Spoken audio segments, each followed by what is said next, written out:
por Nicolás Santiago, Juliet Paulet, mi persona, Gustavo Pinzón, Rubén Meneses, Silvia Juliana Montejo y Tiffany Alejandra. Entonces, estos son los tópicos o los contenidos. Primero vamos a hablar de los eritrocitos, anemia y policitemia, luego leucocitos, granulocitos y sistema monocito macrófico. Luego tenemos la inmunidad y alergia, luego tenemos grupos sanguíneos y transfusión, luego hemostasia y coagulación y finalmente la relación que tenemos con el COVID. Entonces, vamos a hablar un poco de las generalidades. Los eritrocitos tienen una función de transporte de oxígeno, ya que tienen, como veníamos viendo anteriormente, la hemoglobina en cuanto a sus medidas. De altura tiene aproximadamente 7.8 micrómetros, de ancho tiene 2.5 micrómetros y en su parte media tiene un diámetro de 1 micrómetro. Estos datos pues son importantes y los voy a volver a repetir. Alto 7.8 micrómetros, ancho 2.5 micrómetros y en su parte media 1 micrómetro. Aparte de su función de transporte de oxígeno, también tiene una función amortiguadora, debido a que en su contenido tiene la enzima anhidrasa carbónica que va a estar produciendo el bicarbonato a partir de ácido carbónico. Y también va a producir hidrogeniones. Y sabemos que el bicarbonato es un fuerte amortiguador y también ayuda a que suba el pH a a un medio básico. Y el hidrogenión es pues un ácido fuerte. Vamos a hablar de que eritrocitos por milímetro cúbico en hombres sanos va a haber 5.200.000 más o menos 300. Es decir, que estos 5 millones va a subir 300.000 o va a disminuir 300.000. Y en mujeres sanas va a haber una medida de eritrocitos por milímetro cúbico de 4.700.000 más o menos 300.000. Una medida importante es que el hematocrito es el porcentaje de sangre que son células. Normalmente es de 40 a 45%. Y pues esto es importante ya para cuando hablemos de patologías. La cantidad de hemoglobina en células es de 34 gramos por cada 100 mililitros de células. Y la cantidad de hemoglobina en sangre también varía en cuanto a si es mujer o hombre. En hombres es 15 gramos por cada 100 mililitros de sangre y 14 gramos por cada 100 mililitros de sangre. Preguntarán por qué en hombres es mayor que en mujeres. Pues es por la menopausia, porque las mujeres en estos momentos van a estar eliminando, pues van a empezar a secretar sangre, van a empezar a eliminar también lo que vendría a ser el hierro, y al momento de eliminar esto, pues va a haber una disminución de los eritrocitos, y como va a eliminar hierro, y esta es importante para la producción de la hemoglobina, pues también va a disminuir los niveles de hemoglobina en sangre, y esa es la razón por esta variación en si es mujer o es hombre. Vamos a hablar que también en un gramo de hemoglobina se puede transportar 1.34 mililitros de oxígeno, pero nosotros no vamos a saturar en un 100%, nosotros vamos a estar saturando en un 97%. Por tanto, si hacemos unos cálculos, multiplicamos la saturación de 97% por 15 gramos, que es lo que un hombre puede transportar por 100 mililitros de sangre, o sea, la hemoglobina que puede transportar por 100 mililitros de sangre, y la multiplicamos nuevamente por 1.34 mililitros de oxígeno, que es la cantidad de oxígeno que podemos transportar por un gramo de hemoglobina, podemos decir que podemos transportar el hombre 17 mililitros de oxígeno por cada 100 mililitros de sangre. Y en cuanto a mujeres, puede transportar 18 mililitros de oxígeno por cada 100 mililitros de sangre y se transporta menos por la razón que ya había mencionado anteriormente. Ahora vamos a hablar de la producción de eritrocitos. En las primeras semanas de vida, la embrionaria, los eritrocitos se van a producir en el saco vitelino. Ya en el segundo trimestre de gestación, la hemoglobina no, los eritrocitos se van a empezar a generar, a producir en el hígado, en el vaso y en menor cantidad en los ganglios linfáticos. Finalmente, en los últimos meses y ya en el nacimiento, se va a producir en la médula ósea, pues en los huesos, hasta los 5 años, pero en todos los huesos hasta los 5 años. Y ya pues a medida que nosotros vamos creciendo, que nos vamos desarrollando, se van disminuyendo la cantidad de eritrocitos que va a producir diferentes huesos. Aquí vemos un ejemplo, aquí vemos una gráfica. Digamos, en la tibia se producen eritrocitos hasta los 18 años. En el fémur, en la diáfisis, se va a producir eritrocitos hasta aproximadamente los 25 años. Y en cuanto a las costillas, el esternón y las vértebras, se podría decir que producen eritrocitos durante toda nuestra vida, pero va a estar disminuyendo a raíz o en el momento que empezamos a envejecer. Pasamos a hablar de la génesis de los eritrocitos. Entonces, todas las células sanguíneas derivan de una célula llamada célula precursora hematopoyética pluripotencial o PHSC. Luego esta se va a transformar en la unidad formadora de colonias esplénicas. Esta unidad formadora de colonias esplénicas va a formar la unidad formadora de colonias de blastos. Luego va a formar la unidad formadora de colonias de eritrocitos para finalmente producir los eritrocitos funcionales. Y también van a haber unas proteínas que van a estar controlando, van a haber proteínas y unos factores que van a estar controlando el crecimiento y la diferenciación. Entonces van a haber unos inductores de crecimiento, que en este caso va a ser la interleucina 3, y finalmente también van a haber estos factores, la interleucina 3 ayuda al crecimiento, pero no a la diferenciación, porque van a haber otros factores de diferenciación, por ejemplo, el oxígeno, que ya lo veremos más adelante, pero como un breve definición, es que cuando hay una disminución de oxígeno, va a haber una mayor producción de eritrocitos, pues para intentar generar una homeostasis y transportar el oxígeno a tejidos periféricos o lugares donde este sea necesario. Vamos a hablar de los estadios de diferenciación. Entonces, primero tenemos que hay un estímulo en la SFUE, que ya habíamos mencionado anteriormente, que era la unidad formadora de colonias de eritrocitos. Luego esta va a formar el proeritroblasto. Luego va a formar el eritroblasto basófilo, luego el eritroblasto policromatófilo, luego eritroblasto ortocromático, luego reticulocito y finalmente los eritrocitos. Algo importante a mencionar es que de eritroblasto basófilo a ortocromático se va a formar un 34% de la hemoglobina. Luego se va a formar un 34% de la hemoglobina, los núcleos se empiezan a absorber hasta finalmente expulsarse porque los eritrocitos no tienen núcleo. También se reabsorbe el retículo endoplasmático y ya en la fase de reticulocito, esta fase de acá, va a haber una pequeña cantidad de material basófilo y orgánulos, pero estos se van a empezar a eliminar. Y luego pasa la sangre por diapedesis, ¿sí? Significa que estas se exprimen sobre esta capa membranosa, sobre las paredes de lo que vendría a ser el vaso sanguíneo, para finalmente pasar a circulación, ¿sí? Y ya después de unos días, aproximadamente 1 o 2 días, el reticulocito se convierte en eritrocito, cuando ya se produce la hemoglobina suficiente y también cuando ya se eliminan todos los orgánulos.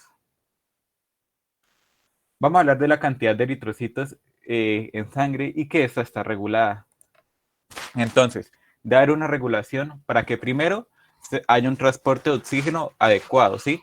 Y luego también debe haber una regulación para que no se hagan numerosos los eritrocitos, ya que si se hacen muy numerosos va a aumentar lo que vendría a ser el hematocrito, va a aumentar la viscosidad, va a aumentar la resistencia y va a ser mucho más dificultosa la circulación sanguínea, ¿sí? Entonces, otra cosa importante es que, como les venía mencionando, el regulador más importante de la producción de eritrocitos es el oxígeno. Y vamos a ver por qué. Hay una hipoxia, ¿verdad? La hipoxia va a generar la producción de eritropoyetina. Y la eritropoyetina, ¿qué va a generar? La producción de eritrocitos. Entonces vamos a hablar de esta eritropoyetina.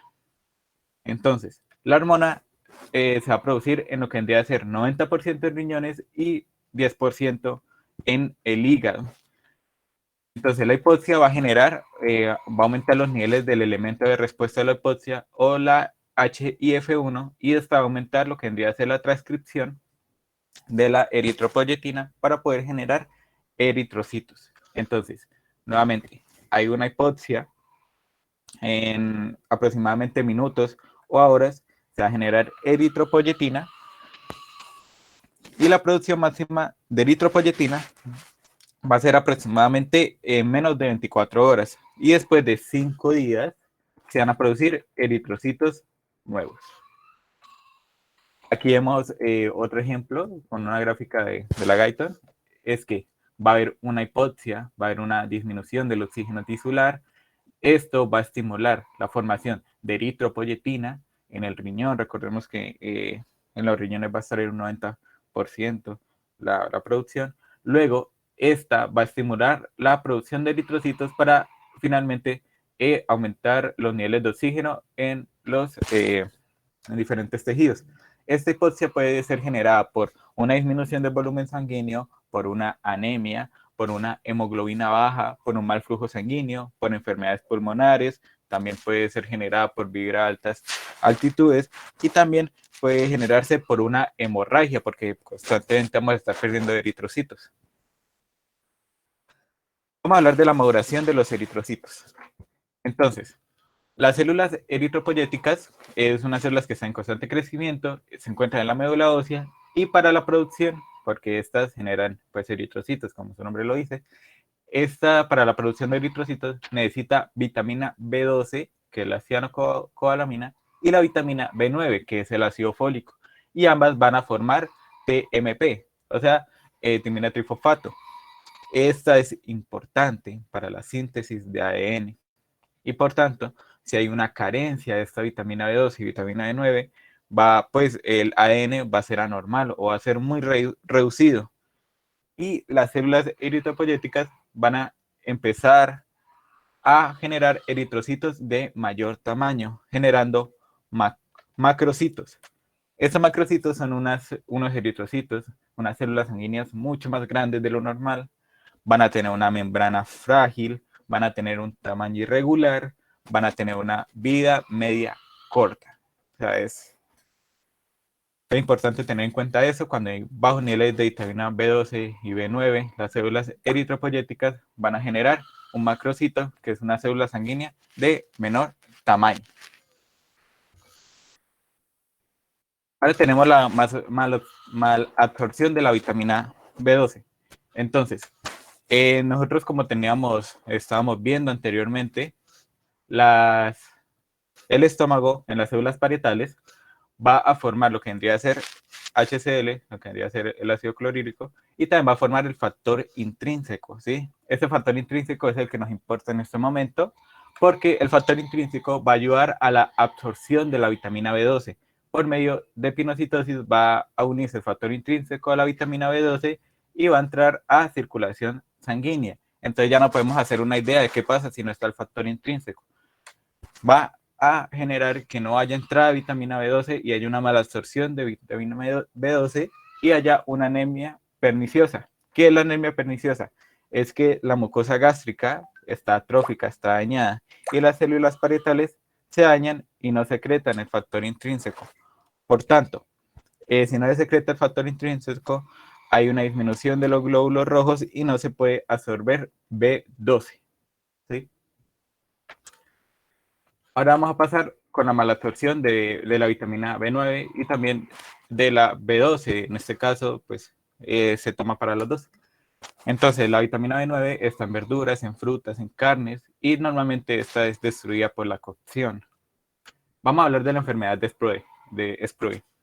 Esta es una atrofia normal de las vellosidades intestinales, causan inflamación en el revestimiento del intestino delgado y le da a las personas que viajan a áreas tropicales. Entonces, ¿qué va a suceder? Si hay una atrofia normal en estas vellosidades intestinales, no va a haber una buena absorción de nutrientes y en este caso de la vitamina B9 y B12. Al haber una mala absorción, pues va a generar los macrocitos que ya habíamos mencionado anteriormente, porque a la deficiencia las células eritropoyéticas no van a producir la síntesis de ADN normales y pues se generan los macrocitos. Ahora vamos a hablar de la formación de la hemoglobina nuevamente. tenemos esta gráfica. El proeritroblasto, el eritroblasto basófilo, policromatófilo, ortocromático, reticulocito y eritrocito. En esta fase de acá, el del eritroblasto basófilo al ortocromático, se produce un 34% de la hemoglobina. En el proeritroblasto ya se está produciendo hemoglobina, pero en esta fase de acá es que se genera un 34% de la hemoglobina. Luego el reticulocito va a pasar a circulación sanguínea y van a formar mínimas cantidades de hemoglobina hasta que finalmente se producen los eritrocitos. Ya luego tenemos acá la formación de la hemoglobina. Entonces, se va a unir dos succinil-CoA, luego se unen dos glicinas para formar el pirrol, ¿sí? Luego, 4 pirroles van a formar la protoporfirina 9. Luego, esta protoporfirina 9 se va a unir a hierro formando el grupo hemo. Luego, el grupo hemo se va a unir al polipeptido, que en este caso es la globina, y va a formar una cadena de hemoglobina alfa o beta. Luego, dos cadenas alfa más dos cadenas beta van a formar la hemoglobina A, que es la que normalmente nosotros tenemos. Aquí vemos una imagen de lo que vendría a ser la hemoglobina. El grupo hemo que tiene un hierro y a este hierro se le va a unir el oxígeno. ¿Sí? Esto es importante. Entonces, tenemos que cada hemoglobina tiene grupo hemo. Cada grupo hemo tiene un átomo de hierro y a cada átomo de hierro se une débilmente una mol de oxígeno. Por tanto, la hemoglobina tiene 4 cadenas de hemoglobina, 2 alfa y 2 beta. Entonces, ¿cuántos se van a unir? Se unen débilmente 4 moles de oxígeno. Entonces, pues, importante. Luego tenemos que daños estructurales en lo que vendría a ser algunas de las cadenas, ya sea alfa o beta, pueden generar patologías. En este caso, un daño en la cadena beta puede causar lo que vendría a ser las células falciformes. Puede generar una anemia falciforme, que es que los glóbulos rojos van a formar una forma de hoz, debido a que cuando hay una disminución de la cantidad de oxígeno, eh, la hemoglobina va a formar como una forma de cristales alargados, dándole esta forma de hoz, teniendo un eritrocito de largo, aproximadamente 15 micrómetros. Y ya hemos iniciado, ya hemos dicho al principio de esta presentación, que la altura del eritrocito normal es de 7.8 micrómetros. Por tanto, esta es una altura exageradamente grande, porque son 15 micrómetros, y pues normalmente estas células no van a durar mucho tiempo en circulación, porque son muy frágiles. Vamos a hablar del metabolismo del hierro. Esta imagen es importante, voy a tratar de explicar todo con esta imagen. Y es que la cantidad de hierro es aproximadamente de 4 a 5 gramos y el 65% está en forma de hemoglobina. 65% en forma de hemoglobina. Del 15 al 30% está almacenada para su post-uso, es decir, está en forma de ferritina o en forma de hemosiderina. Luego, el 4% está en forma de mioglobina. La mioglobina es la que almacena oxígeno en el músculo. Luego, el 1% del hierro está en forma de compuestos hemo, ¿sí? En forma de compuestos hemo. Y el 0.1 está combinado con la transferrina. ¿Para qué? Para su transporte. Tenemos que el hierro se absorbe en el intestino delgado. Luego este pasa a circulación, se une a apotransferrina y forma la transferrina, que es la encargada de transportar el hierro en plasma. Luego tenemos que esta puede pasar a diferentes tejidos, unirse con apoferritina para formar ferritina y guardar el hierro intracelularmente. Importante que cuando se forma la transferrina, la unión de la apotransferina y hierro es débil. Por tanto, cuando esto pasa por diferentes tejidos, el hierro puede circular libremente a donde se necesite. Ya cuando se forma la ferritina y la hemosiderina, que es la forma en la que se almacena el hierro, esta puede ser reversible y puede formar de ferritina a hierro libre o hemosiderina a hierro libre cuando se necesite. Otra cosa que es que cuando el eritrocito ya cumple su vida media, que es aproximadamente 120 días, este se elimina, se destruye. Y luego pasa a una degradación de la hemoglobina por por células monocitomacróficas, es decir, por los macrófagos. Se va a formar hierro libre y también va a formar bilirrubina, como ya lo habíamos visto anteriormente en la anterior exposición.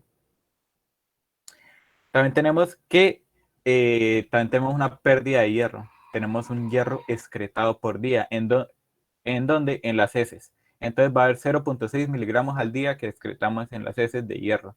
Pero esto va a ser en hombres y en mujeres.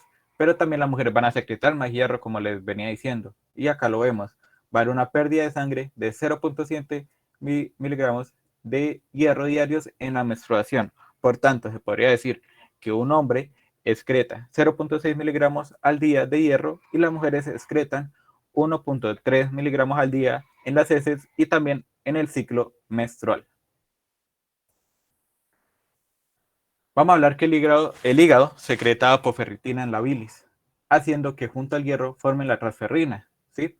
Y esta transferrina va a transportarse a receptores del intestino, luego por pinocitosis, que es una forma de endocitosis, va a entrar al plasma en forma de transferrina plasmática y ya puede ir a circulación y hacer el proceso que ya le había mencionado anteriormente. Luego tenemos que la transferrina tiene una gran afinidad con receptores de la membrana celular del eritroblasto, haciendo que sea ingerido por endocitosis. Esto es muy importante porque el eritroblasto es el que produce eritrocitos y necesita este hierro para poder formar hemoglobina. Y si no tuviera esta alta afinidad por estos receptores, la hemoglobina estaría pues reducida.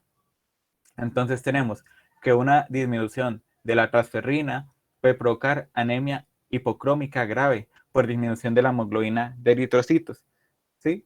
O sea, disminuye la transferrina, hay menor transporte de hierro, se genera una disminución de lo que vendría a ser la hemoglobina porque esta necesita hierro para su producción, por tanto, si hay una disminución de la transferrina, va a haber una disminución de la hemoglobina en eritrocitos. Ahora vamos a hablar del ciclo vital de los eritrocitos. Como les venía diciendo, estos tienen una vida media de 120 días. El eritrocito no tiene núcleo, ni mitocondrias, ni retículo endoplasmático, ni orgánulos, pero tienen enzimas que son bastante importantes.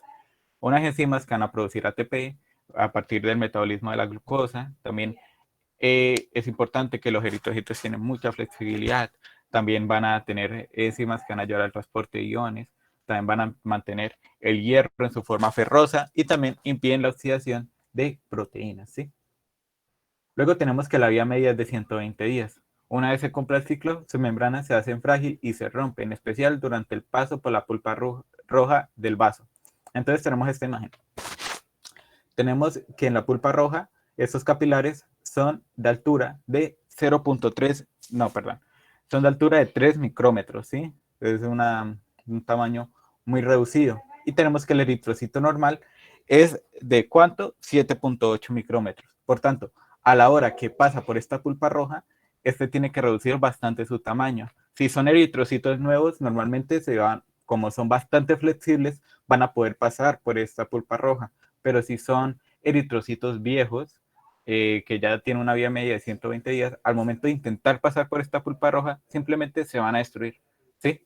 Y por eso es que el momento en el que tenemos los macrocitos, que son mucho más grandes, al momento de intentar pasar por la pulpa roja, van a destruirse. O el momento que tenemos una anemia falciforme, como tiene una altura de 15 micrómetros, como les había mencionado anteriormente, no va a poder pasar, porque recordemos, esto mide 3 micrómetros, es un diámetro muy, muy pequeño. Esto, pues, lo vuelvo a mencionar, que es que la porción de la porfirina, ¿sí? El de la hemoglobina, es convertida por los macrófagos y luego por una serie de pasos que ya habíamos mencionado en la anterior exposición a bilirrubina. Y esta bilirrubina se libera en sangre y luego se libera al organismo por secreción hepática a la bilis. Pasemos finalmente al anemias y las policitemias. Entonces, primero tenemos que decir que las anemias es la disminución de la hemoglobina, la eficiencia de hemoglobina en sangre. Entonces, Va a haber una anemia por pérdida de sangre, que puede ser generada por una hemorragia. Y también podemos ver que se puede generar una anemia hipocrómica microcítica. ¿Esto a qué se debe? Se debe a que hay una mayor pérdida de lo que vendría a ser hemoglobina de la que se sintetiza. O sea, vamos a perder mucha más hemoglobina de la que nosotros estamos sintetizando. Y pues, ¿qué va a pasar? Que va a formar eritrocitos con poca hemoglobina, generando unos eritrocitos como estos que se ven acá, que son pálidos. Luego tenemos y son pálidos y pues van a transportar menos oxígeno.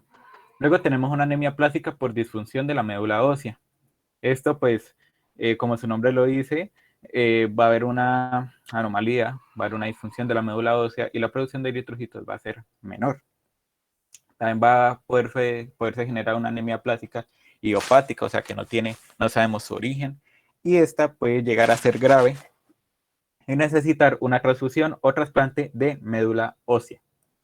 Esta plástica por disfunción de la médula ósea puede darse por que tenemos contacto con sustancias tóxicas, también puede darse por las quimioterapias y también por la radiación. Luego tenemos la anemia megaloblástica, es que los eritrocitos van a ser muy, muy grandes. Y esto debido a lo que ya lo habíamos mencionado, vitamina B9 y B12 van a estar deficientes. También puede darse porque hay una gastrectomía, una eliminación total o parcial del estómago. Y pues, como ya habíamos mencionado anteriormente, nos va a formar en las células parietales el factor intrínseco que va a ayudar a la absorción de vitamina B12. Luego tenemos las anemias hemolíticas. Aquí vamos a tener la esferosis hereditaria, que es que los eritrocitos van a tener una forma esférica y por tanto van a ser mucho, mucho más frágiles. Y luego tenemos la anemia falciforme, que ya la hemos explicado anteriormente, pero también voy a explicar acá sobre la crisis falciforme. Es que al haber una disminución de oxígeno, va a aumentar, como les había explicado anteriormente, la cantidad de eritrocitos en forma de hoz. Pero cuando se forman estos eritrocitos de forma de hoz, no va a ayudar a que haya una disminución del oxígeno, por tanto va a haber una mayor hipoxia, ¿verdad? Y va a disminuir mucho más el oxígeno. Por tanto, ¿qué va a suceder? Que van a intentarse formar más eritrocitos y estos eritrocitos van a salir con la anemia falciforme y van a tener esta forma de hoz. Por tanto, va a generar una hipoxia severa y podría generar la muerte. Vamos a hablar del eritroblastosis fetal, es que el bebé va a expresar RH y la madre no expresa RH y los anticuerpos van a empezar a atacar las células del bebé y cuando el bebé nazca va a nacer con anemia. A esto se le llama eritroblastosis fetal. Vamos a ver los efectos en anemia sistémica circulatoria, o sea, el efecto de la anemia en el sistema circulatorio. Entonces, como repaso, va a haber una disminución de los eritrocitos, por lo que ya habíamos mencionado anteriormente. Si hay una disminución de los eritrocitos, va a haber una disminución de la viscosidad, va a haber una disminución de la resistencia, va a haber una mayor vasodilatación de los vasos periféricos debido a la falta de oxígeno, también va a haber un mayor retorno venoso gracias a la vasodilatación y a la falta o disminución de la resistencia, va a haber un mayor retorno venoso, va a haber un mayor gasto cardíaco, porque pues va a llegar un mayor retorno venoso, va a llegar más sangre al corazón izquierdo y también por otras cosas como la ley de Frank-Starling puede generar esto. El hecho es que va a haber un mayor gasto cardíaco, va a haber una mayor liberación de oxígeno y va a haber un mayor trabajo de bombeo cardíaco, ¿sí? Eso es importante. Y tenemos esto en reposo, ¿sí? O sea, el corazón va a estar dando su mayor esfuerzo en reposo. Y entonces cuando hay ejercicio, va a haber mucha más demanda de oxígeno, pero nosotros ya sabemos que el corazón está intentando dar todo, ya está exhausto y al momento de hacer ejercicio va a haber una mayor demanda tisular de oxígeno y por tanto va a generar una insuficiencia cardíaca. Ahora vamos a hablar de la policitemia. La policitemia puede generarse una policitemia secundaria. ¿Qué es la policitemia? La policitemia es el aumento del hematocrito, ¿sí? La célula, es decir, que en sangre va a haber mucha cantidad de células. en este caso eritrocitos. Entonces la policitemia secundaria es que va a haber un tejido hipóxico por falta de oxígeno debido a que hay poco oxígeno en el aire respirado o el oxígeno no llega a los tejidos y se crean grandes cantidades de eritrocitos. ¿Esto qué va a generar? Va a generar una disnea, una sensación de falta de aire y también que haya poco oxígeno en tejidos periféricos. Va a haber una policitemia fisiológica, que es cuando se vive en altas alturas o gente alpinista. Esta, pues, puede generar una mayor cantidad de eritrocitos, ¿sí? Para intentar suplir la falta de oxígeno. Luego tenemos la policitemia vera, que es que aumenta la cantidad de eritrocitos y también aumenta la cantidad de eritrocitos debido a un defecto genético. Luego vamos a tener los efectos del aparato circulatorio. El efecto del aparato circulatorio es que al haber una mayor viscosidad, al haber una mayor resistencia, va a haber un menor flujo sanguíneo en sistemas sanguíneos, en el sistema periférico. También vamos a tener que el color de la piel se basa por la cantidad de sangre que hay en el plexo venoso subcapilar de la piel. Y en esta zona la sangre está elevada en el caso de la policitemia vera. Entonces, debido a que la sangre se demora en pasar por los capilares, se va a desoxigenar mucho más. Y eso va a generar un color azulado, generando lo que vemos acá, un tinte cianótico en la piel. Muchas gracias. ¿Tienen alguna pregunta?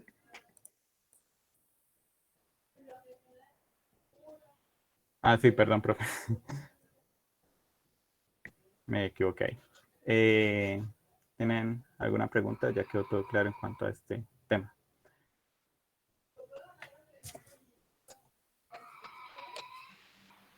Creo que no.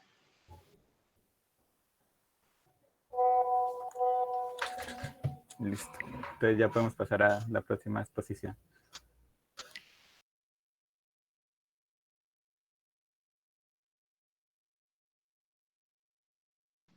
¿Aló? ¿Me pueden escuchar?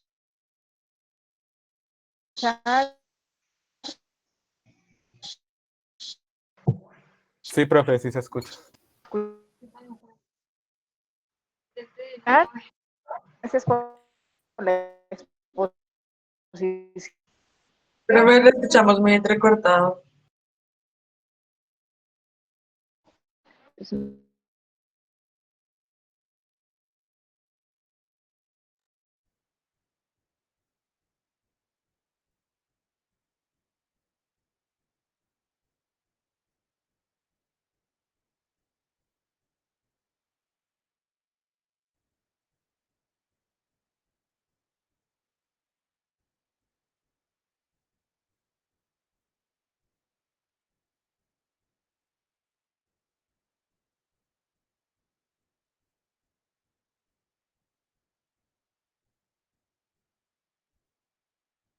¿Ya me pueden escuchar? Sí, señora. Un poco entrecortado, profe. Pero se escucha Pero mejor. sí se escucha, sí. Hola.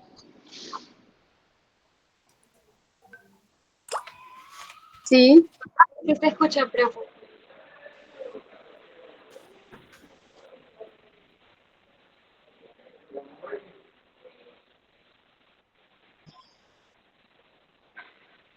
Bueno. Continuaré, entonces, no sé si... Bueno, el segundo tema corresponde a la resistencia del organismo a la infección. Entonces, la primera parte la expondré yo y la segunda parte la va a exponer mi compañero Rubén. Entonces, la primera parte son leucocitos, granulocitos, sistema monocito macrofágico e inflamación. Inicialmente daré como una introducción de los leucocitos de manera general y posteriormente iremos profundizando acerca de ellos. Entonces, los leucocitos, células blancas o también glóbulos blancos, son los encargados de la defensa de nuestro cuerpo. Como tal, ellos pueden manifestarse por medio de dos mecanismos. Entonces, uno sería destruyendo las bacterias o virus y por medio de fagocitosis o también secretando sustancias tóxicas, y el segundo formando anticuerpos y linfocitos sensibilizados. Yo les hablaré del primero y, como ya había mencionado, el segundo pues hablará Rubén. Entonces, en los tejidos como la médula ósea, allí se van a formar ciertos leucocitos como los granulocitos y monocitos, mientras que en los tejidos linfáticos se encontrarían más que todo la formación de los linfocitos y células plasmáticas o también llamadas plasmocitos. En cuanto a los tipos de leucocitos, encontraremos 6 tipos. Entonces, hay un grupito entre esos 6, hay un grupo que se llama células polimorfonucleares o también granulocitos. Estos se llaman granulocitos porque tienen gránulos lisosómicos en su citoplasma, y polimorfonucleares porque su núcleo está multilobulado. Muchachos, ¿Sí? dice la profe que dejemos hasta ahí y el viernes Bueno. continuamos porque no se puede conectar y no se quiere perder lo que están hablando. Vale. Listo, entonces que nos vemos el viernes.